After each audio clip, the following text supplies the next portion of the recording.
গুৱাহাটী মহানগৰীত বিগত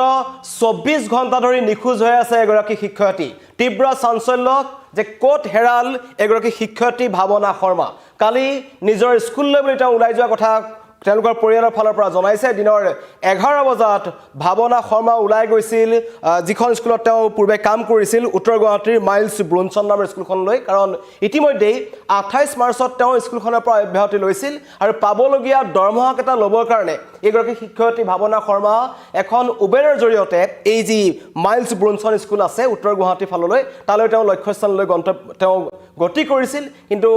11:20 মিনিটত তেওঁ ঘৰলৈ এটা মেছেজ কৰে য'ত তেওঁ লিখিছে যে আই এম ইন ডেঞ্জাৰ মোৰ সকলো পইচা লৈ লৈছে এতিয়া মুকু লৈ পেলাব তাৰ পিছত কিন্তু অৰহস্যজনকভাৱে এগৰাকী ভাৱনা শৰ্মাৰ মোবাইল ফোনটো অফ হৈ আছে আৰু শেষৰ যোনটো লোকেশ্যন দেখা পোৱা গৈছে সেইটো হৈছে শুক্ৰেশ্বৰ ঘাট গুৱাহাটীৰ মাজমজিয়াত দেখুৱাইছে কিন্তু তেওঁ গৈছিল উত্তৰ গুৱাহাটীৰ দিশলৈ এতিয়া এয়া অপহৰণ কাণ্ড এই ঘটনাত অন্য কিবা জড়িত হৈ আছে সকলো ৰহস্যৰ আৱৰ্তত আছে কিন্তু এই যে মহানগৰীত উবেৰসমূহ চলি থাকে যিবোৰ ভাড়া গাড়ী চলি থাকে তাত যাত্ৰীসকল কিমান সুৰক্ষিত কেনেকৈ দিনৰ 11টা বজাতে এগৰাকী শিক্ষয়িত্ৰীক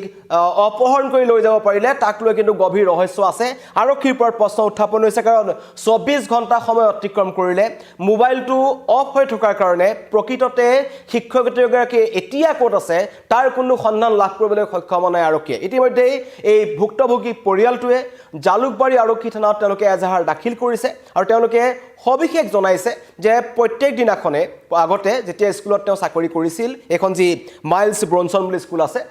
তেখেতৰ দেউতাকে তেখেতক সদায় থবলৈ যায় কিন্তু কালি বিশেষ কাৰণবশতঃ তেওঁ কৈছিল যে হ'ব মই অকলে যাব পাৰিম আৰু প্ৰথমতে তেওঁ জালুকবাৰীলৈ যোৱা কথা আছিল আৰু জালুকবাৰীৰ পৰা তেওঁ টেম্পো বা অন্য যি যাত্ৰীবাহী গাড়ীসমূহ গৈ থাকে তাত যোৱা কথা আছিল কিন্তু হঠাৎ হয়তো তেওঁ এখন উবেৰ বুক কৰিছিল আৰু সেই উবেৰখনত যোৱা বুলি তেওঁ মাতৃক প্ৰথমতে জনায় আৰু তাৰ ঠিক 20 মিনিটৰ পাছত কিন্তু তেওঁ লিখে যে আই এম ইন ডেঞ্জাৰ মোৰ সকলো পইচা লৈ লোৱা হ'ল এইটো কথা কৈছে এই কথাই আচলতে সমগ্ৰ ঘটনাটোৰ ৰহস্যৰ মাজলৈ ঠেলিছে কাৰণ তেওঁ ঘৰৰ পৰা যেতিয়া ওলাই গৈছিল তেওঁৰ হাতত বিশেষ পইচা নাছিল এতিয়া কোনখিনি পইচা লৈ লোৱাৰ কথা কৈছে মাতৃ যি ভাষ্য আছিল প্ৰথমতে তেওঁ মন্তব্য কৰিছিল যে যেহেতু 11:20 পৰা 11:30 মান বজাৰ ভিতৰত মেছেজ কৰিছিল পৰিয়াললোকে ভাবিছিল যে তেওঁ গৈ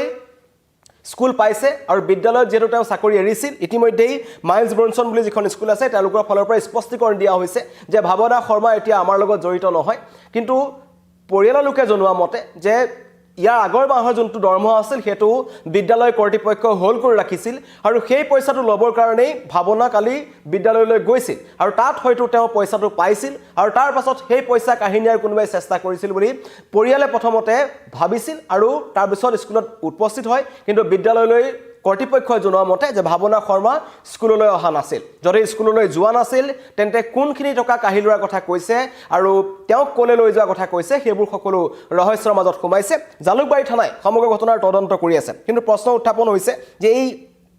যি জালুকবাৰী অঞ্চলটো আছে সেই অঞ্চলটোত দীৰ্ঘদিনৰ পৰা কিন্তু এই উৰণ ক্ষেত্ৰৰ আশে-পাশে একাধিক অপহৰণৰ ঘটনা সংঘটিত হৈ আহিছে বহু লোকক ভাড়ালৈ নিম বুলি কৈ বিশেষকৈ নামনি অসমৰ ফাললৈ যোৱা যিসকল যাত্ৰী তাত ৰখি থাকে তেওঁলোকক সৰু সৰু কিছুমান বাহনে লিফ্ট দিয়াৰ ক্ষেত্ৰত বা ভাড়াত লৈ যাম বুলি কৈ অচিনাক্ত কিছুমান লোকে তেওঁলোকক অচেতন অৱস্থাত পেলাই থৈ যোৱা বা তেওঁলোকৰ বস্তু কাঢ়ি লোৱা এনে ঘটনা সঘনাই জালুকবাৰী অঞ্চলত সংঘটিত হৈ আহিছে কিন্তু তাৰ পাছতো অতি ৰহস্যজনক ভূমিকাত আছিল জালুকবাৰী আৰক্ষী আৰু এবাৰ পুনৰ নাম সাঙুৰ খাইছে জালুকবাৰী অঞ্চলটো কাৰণ জালুকবাৰীৰ পৰাই যোৱা কথা আছিল ভাৱনা সেই স্কুলখনলৈ কিন্তু জালুকবাৰীৰ পৰা হয়তো তেখেতক অপহৰণ কৰা হৈছে বুলি সন্দেহ কৰা হৈছে ইতিমধ্যে 24 ঘণ্টা পাৰ হৈ গৈছে এতিয়ালৈকে কিন্তু এগৰাকী শিক্ষয়িত্ৰীৰ কোনো সন্ধান নাই তাক লৈ পৰিয়ালৰ মাজত দুৰ্ভোগ কোনো সদাশয় ব্যক্তিয়ে যদি এগৰাকী ভাৱনা শৰ্মাৰ সন্ধান লাভ কৰে তেন্তে তেখেতৰ পৰিয়ালক জনাবলৈ কোৱা হৈছে স্থানীয় আৰক্ষীক জনাবলৈ কোৱা হৈছে ছ'চিয়েল মিডিয়াৰ জৰিয়তে আপোনালোকে জনাব পাৰে যদিহে মোৰ পিছফালে থকা এগৰাকী ভাৱনা শৰ্মাক আপোনালোকে ক'ৰবাত দেখে কাৰণ তেওঁলোকৰ পৰিয়ালে কোৱা মতে তেওঁৰ শেষ লোকেশ্যন দেখুৱাইছে যেটো আমাৰ ফেন্সি বজাৰ পান বজাৰৰ কাষত শুক্লেশ্বৰ ঘাট আছে সেই শুক্লেশ্বৰ ঘাট এলেকাটোত তেওঁৰ শেষৰবাৰৰ কাৰণে তেখেতৰ মোবাইল লোকেশ্যনটো ট্ৰেছ কৰা হৈছিল আৰু সেই ঘটনাই অধিক ৰহস্যৰ মাজলৈ ঠেলিছে উত্তৰ গুৱাহাটীলৈ গৈ থকা যুৱতীগৰাকী 27 বছৰৰ যুৱতীগৰাকী কেনেকৈ এই গুৱাহাটী নগৰৰ মাজমজিলা আহিল নে এই ফলৰ পৰা তেখেতক অপহৰণ কৰি অন্য ঠাইলৈ লৈ যোৱা হৈছে এই কেতবোৰ ৰহস্য সোমাই আছে কিন্তু গুৱাহাটী মহানগৰীত বিভিন্ন ধৰণৰ চৰকাৰী বেচৰকাৰী যিবোৰ কাৰ্যালয় আছে তাত কাম কৰা অধিকাংশ মহিলা কৰ্মচাৰী এই উবেৰসমূহৰ জৰিয়তে কেতিয়াবা অহা যোৱা কৰে নিশাৰ ভাগতো বহু মহিলা বা বহু যাত্ৰীয়ে এই উবেৰসমূহ তেওঁলোকে ব্যৱহাৰ কৰে কিন্তু তেনে পৰিস্থিতিত উবেৰত যোৱা যাত্ৰীসকল যে কিমান সুৰক্ষিত তেওঁলোকৰ সুৰক্ষা ক'ত তাক লৈ কিন্তু এটা ডাঙৰ প্ৰশ্নবোধক আহিছে এটা নতুন পাকো আহিছে যে উবেৰত গৈ থকা শিক্ষয়িত্ৰী নিৰুদ্দেশৰ ঘটনাক লৈ শিক্ষয়িত্ৰীগৰাকীক হেৰুৱা বুলি গম পোৱাৰ পাছতেই যেতিয়াই বিদ্যালয়খনৰ নামটো খাঙুৰ খালে তেতিয়াই কিন্তু লগালগ সেই ভাৱনা শৰ্মাৰ বৰ্তমান স্কুলখনৰ সৈতে জড়িত নহয় বুলি স্পষ্টীকৰণ প্ৰকাশ কৰিছে এই মাইলছ ব্ৰনছন নামৰ বিদ্যালয়খনৰ কৰ্তৃপক্ষই তেওঁলোকে পাবলগীয়া টকা আনিবলৈ যোৱা বুলি স্পষ্টীকৰণ দিয়া হৈছে পিতৃ মাতৃৰ ফালৰ পৰা কিন্তু আটাইতকৈ ডাঙৰ কথা যে বৰ্তমানো সন্ধান নাই এগৰাকী শিক্ষয়িত্ৰী ভাৱনা শৰ্মাৰ আৰু যিমানেই সময় বাগৰিছে সিমানেই পৰিয়ালটোৰ মাজত দুচিন্তা বাঢ়িছে তেওঁলোকে কোৱা হৈছে যে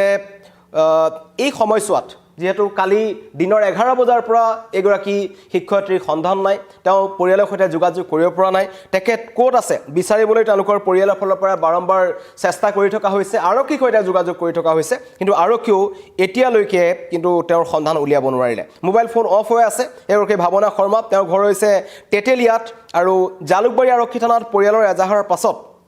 ইতিমধ্যেই সমগ্ৰ ঘটনাটো যি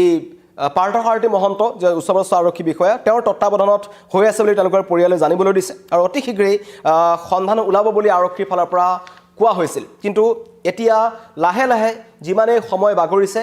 এগৰাকী ভাৱনা শৰ্মা ক'ত আছে তাক লৈ প্ৰশ্ন উত্থাপন হৈ আছে আচলতে কোনোবা দুষ্ট চক্ৰই পৰিকল্পিতভাৱে তেখেতক অপহৰণ কৰি লৈ গ'ল নেকি কাৰণ ইয়াৰ আগতেও